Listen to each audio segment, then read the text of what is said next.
بسم الله الرحمن الرحیم. زه ساجد شایق یم او دا وخت د یو پیر صاحب سره ناست یم. د دې نه به د مختصرې پېژندګلو تپوس کوو او بل به تینا د طریقت او د شریعت باره کې تپوس کوو. د صوفیزم په هکله به تینا یو دوه درې تپوسونه کوم. مختصر دوه درې خبرې. صوفي صاحب جی تاسو پوره نوم چې دی نو هغه څه دی؟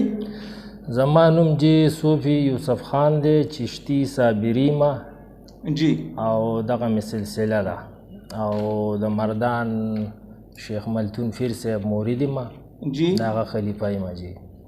ښه جی دلته تخبیه کې اوسېږم. د طریقت د کومې څانګې سره تعلق لرئ؟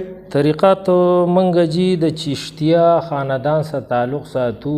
خو ښکاره دی ښه د انور په شان ځلیږي د خواجه معین الدین چشتی اجمیری رحمت الله علیه د هندوستان. څومره کلونه ستاسو په طریقت کې وشو؟ یره جی وخو داسې ډیر کیږي. جی دا خو یو فطرتي غونتې عمل دی، لکه خټه چې د چا مثال زه به دا وویم چې څانګه په کم طرف ماتی که نه هغه سیټ ته ځي. جی خو بیا مستقل زما به تقریبا 15-16 سال کیږي چې په دې کې زه داخل شوی ما اصولي توګه باندې. او جی الحمدلله او زه پرې ډېر خوشحاله یم.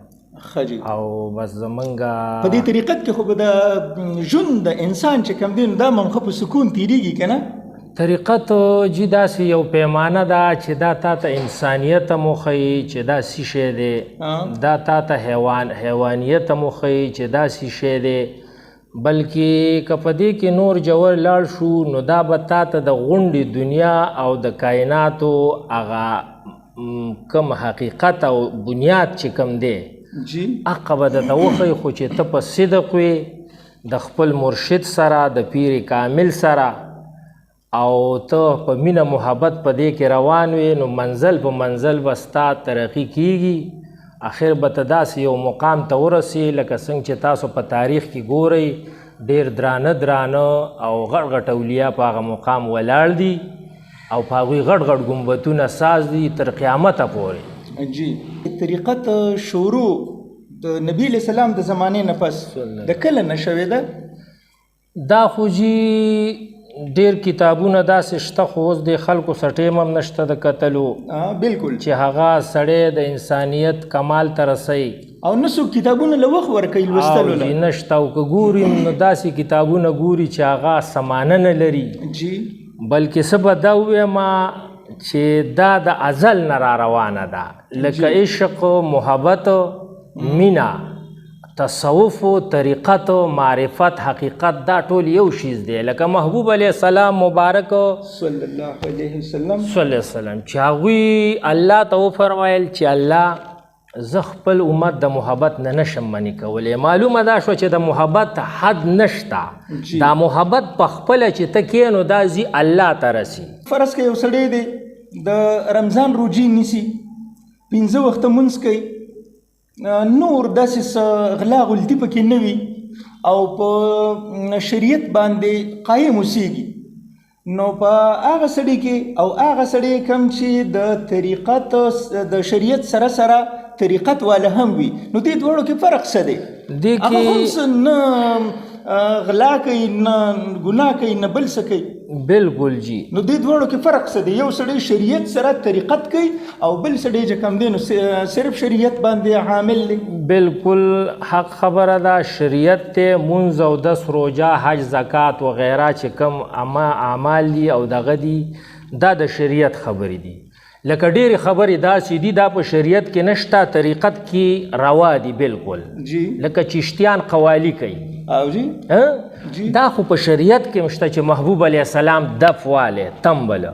جی خو زمانه ډیجیټل شوله. او وخت کې نه دا جوماتونه و نه دا جامې وې نه دا سورلۍ وې، هر شیز کې داسې راغله. نه لوډ سپیکرې وې، نه لوډ سپیکرې وې که نه، هر شیز ډیجیټل شو. بل د هر یو شیزو ثبوت شته دی. دا شوي دي، دا کړي دي اولیاء کرامو دا بغیر د ثبوته نه کیږي، خو چونکې د محبوب علیه السلام مبارک صلی الله علیه وسلم د وینا مطابق چې په آخره کې به داسې خلک راوځي، داسې ډلې به راوځي چې هغه څوک به څنګ لګي، څوک به دا ټولې به په مسلمانانو جی. او دغه په لحاظ درته وایم، د عمل د فایدې په لحاظ درته وایم، لکه ما چې څنګه ستاسو نه تپوس وکړ که نه چې یو کس دی هغه د شریعت سره په طریقت عامل دی او بل سړی صرف په شریعت باندې قایم دی، نو دې دواړو کې څه لکه مطلب چې دې کې څه فرق دی؟ اوس که یو سړی وایي چې زه د طریقت ته ځم نه، بس په شریعت قایم یې مرسه کوم، نو دې کې څه کمی دی؟ دې کې خو یوه خبره ده، ما دا هم اورېدلې دي چې دې طریقت سره روحانی پاکیزگی سړي ته روحانی داوا جی خدای دې خوشحاله کا چې زه به دا یو د راز خبره وکم چې دا ما د چا نه م وانه اورېدله جی. که زه اوسو خو بس نه کوم هغه خبره چې زموږ نه کم خلک مخکې شوي دي او موږ ورپسې وروسته د دې قوم او د دې ملت ذموار دا خلک دي، زموږ ګیله د عوام الناس نه نشته. محبوب علیه السلام مبارک د معراج شریف نه تشریف راوړو، طریقت څنګه راغی؟ صحابو ته فرمایي ای زما صحابو، ما د الله نه یو درون او وزندار شیز راوړی، څوک به ورته غاړه کیدي؟ صحابه ویل چې محبوب ویل چې وزندار دی، نو سرونه یې ښکته کړو. یو ابوبکر صاحب پاسېد، محبوب علیه السلام بیا وفرمیل بیا په درېیمه پیره مکه یو ابوبکر صاحب مبارک به پاسېده رضی الله عنه.